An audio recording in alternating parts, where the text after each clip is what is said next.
CM Jagan అధికారంలోకి వచ్చినప్పటి నుంచి ప్రతిపక్ష నాయకులపై అక్రమ కేసులు బనాయిస్తున్నారని టీడీపీ నేత కన్నా లక్ష్మీనారాయణ, పెదకూరపాడు మాజీ ఎమ్మెల్యే కొమ్మలపాటి శ్రీధర్, చదలవాడ అరవింద్ బాబు అన్నారు. పల్నాడు జిల్లా నరసరావుపేట సబ్ జైలులో ఉన్న టీడీపీ కార్యకర్తలను వారు పరామర్శించి మాట్లాడారు.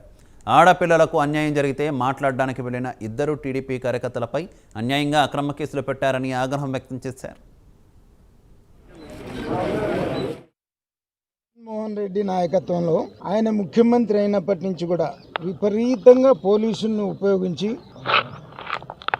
ప్రతిపక్షాలని ఇబ్బంది పెట్టడం, ఏ చిన్న అవకాశం దొరికినా అన్యాయంగా అక్రమంగా వాళ్ళ మీద కేసులు పెట్టి జైలుకు పంపించడం తప్ప ప్రజలకి చేసిందేమీ లేదు. ఈ మధ్య చంద్రరాజపాలెం నుండి భిక్షం మంగయ్య అనేటువంటి ఇద్దరు రైతులు, కాకపోతే రాజకీయంగా కాస్త యాక్టివ్గా తిరుగుతుంటారు, ఈ మధ్య వాళ్ళు నాతో పాటు తెలుగుదేశంలో జాయిన్ అయినారు. ఒక ఆడపిల్లకి అన్యాయం జరిగితే ఆడపిల్ల తరపున మాట్లాడటానికి వెళ్ళారు.